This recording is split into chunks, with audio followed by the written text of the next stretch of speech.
This is 24. Remember to like, comment, favorite, and subscribe for more. Please, for the love of God, like. Just put a like. I'm desperate. I need a like. Just put one. But this is going to be my last video talking about Final Fantasy 15. Hopefully before the game actually comes out. I'm going to be talking today about how Final Fantasy 15 is redeeming the series. So we can all agree there haven't been a lot of really good or even decent Final Fantasy games that have been released in the past couple of years. Now, I understand Final Fantasy 14. I understand that now it's a really good game and a really good MMORPG. The problem is that it started out like absolute crap. Like literally Square Enix had to fire people that were on the original Final Fantasy 14 and rehire people because that game was so broken. They stopped production. They offered people their money back. And it was delayed for like another year or two. That's how bad Final Fantasy 14 was. You're going to tell me that you want that was a good game? No. It took years for them to remake the game. And now we have a good game. But Final Fantasy 14 didn't start off great or even good. It started off terrible. In Final Fantasy 13, I don't even know how it got 2 games, let alone 3 games. That's just a mystery in and of itself to me. But I don't understand how it got 3 games. But that's beyond the point. That's beside the point. Final Fantasy has had some really bad games. And it all started with Final Fantasy X. With Final Fantasy X, it introduced voice acting to the series for the first time in maybe 10 years. Not 10 years, maybe actually, yeah, it may have been 10 years. Really, since the series was started in like 1980 something. Like it was started in the late 80s. And then in 2002, it finally got voice acting. And all throughout the series, it's been just pure text, silent protagonist.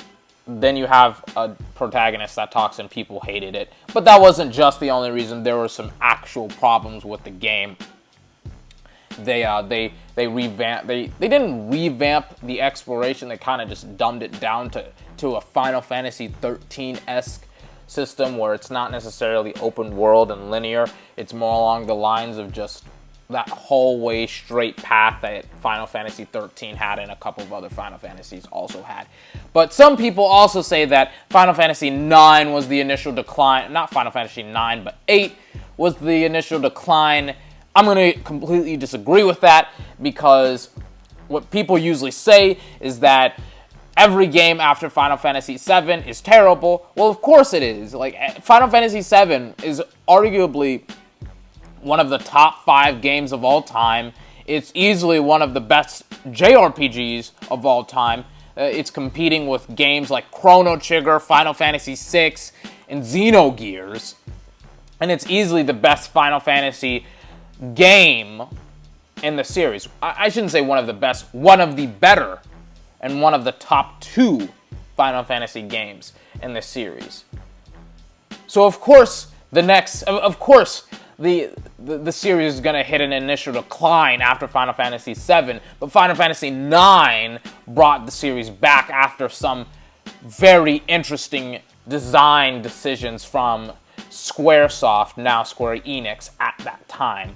And Final Fantasy IX did go back to its roots with the magical world and not necessarily the steampunk world that Final Fantasy VI and VII had, and of course 8. But it's doing a lot of good stuff. Final Fantasy 15.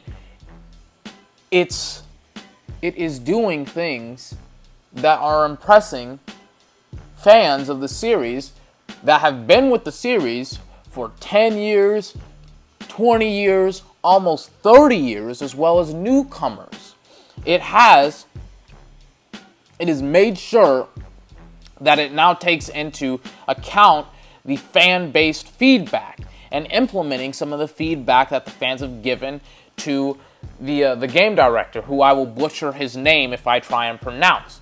They have changed. They've made an actual action RPG instead of whatever Final Fantasy 13 was, where, some people are like, Final Fantasy 13 is an action RPG. No, it's not. Now, the Final Fantasy series has finally transitioned into an action RPG-esque game, and they've gotten a new composer. The composer, and again, I will butcher her name. She'll probably appear on the screen right now.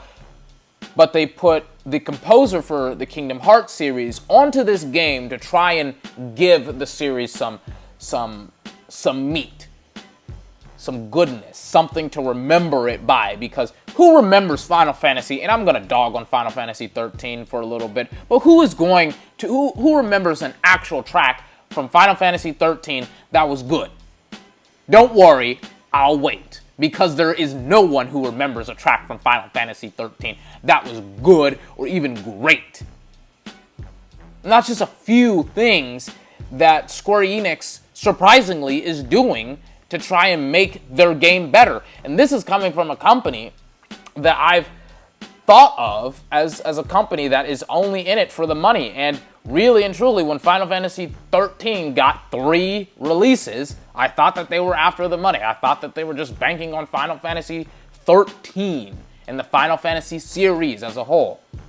But now it seems like they actually care about the Final Fantasy series, and they even care about their actual game series as a whole. And this is coming from a company that has had some changes in like the past 10 years trying to revamp their series. I wonder why annual releases can't do what Final Fantasy 15 is doing. Maybe it's because they are actually after money, but that's another subject for a whole different time. This has been 24. Please like, comment, favorite, and subscribe for more. Have a fantastic day. Until then, I'll see you.